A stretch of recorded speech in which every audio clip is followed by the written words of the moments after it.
சபரிமலையில் வயது முதிர்ந்த பக்தர்கள், உடல் பருமனாக உள்ளவர்கள், நோயாளிகள் ஆகியோரை சுமார் 2000 பேர் டோலி மூலம் சுமந்து செல்லும் பணியில் ஈடுபட்டுள்ளனர். இந்த காட்சிகளை முதலில் பார்க்கலாம்.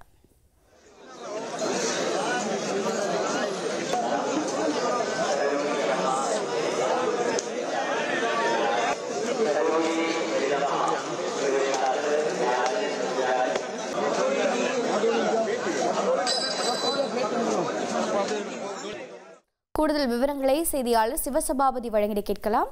சிவசபாபதி, வணக்கம். வயது முதிர்ந்தோர்கள், நோயாளிகளுக்காக செய்யப்பட்டிருக்கக்கூடிய சிறப்பு ஏற்பாடுகள் என்னென்ன, தேவசம் போர்டு என்ன தெரிவித்திருக்கிறது?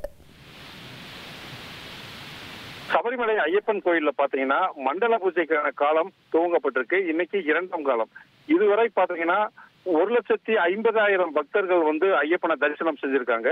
இது மட்டும் இல்லாம வரும் ஐயப்ப பக்தர்கள் பாத்தீங்கன்னா அதாவது பரம்பரை பாதை மற்றும் சுப்பிரமணிய பாதை என 2 பாதைகள்ல மலையேறி ஐயப்பனை சென்று தரிசனம் செய்வது வழக்கம்.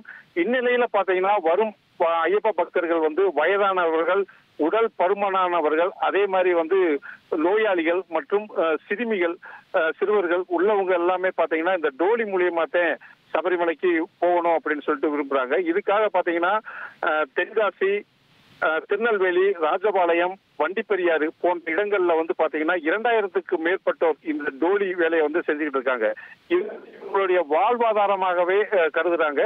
இந்த மண்டல காலத்துல பாத்தீங்கன்னா கிட்டத்தட்ட 60 நாள் சபரிமலையில தங்கியிருந்து 4,500 ரூபா ஒரு நடை போயிட்டு வர்றதுக்கு 4,500 ரூபா தேவசம் போர்டு நியமித்த பணத்தை வாங்கிக்கிட்டு இவங்க இந்த டோலி சுமந்துகிட்டு செல்றாங்க.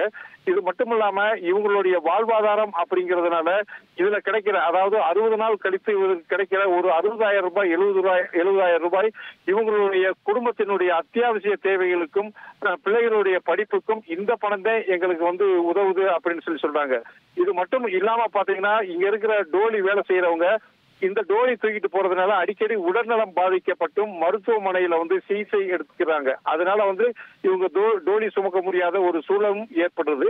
தொடர்ந்து பாத்தீங்கன்னா ஐயப்ப பக்தர்கள், அதாவது வயதான ஐயப்ப பக்தர்கள் எல்லாத்தையுமே ஏற்றி செல்லக்கூடிய இந்த டோலி சுமப்பவர்கள் பாத்தீங்கன்னா பணத்துக்காக இன்னைக்கு, எங்களுடைய வாழ்வாதாரத்துக்காக இன்னைக்கு இந்த வேலையை செய்தாலும் இது ஐயப்ப பக்தர்களை சுமந்து செல்வதை ஒரு பாக்கியமாகவே நாங்க கருதுறோம் அப்படின்னு சொல்றாங்க.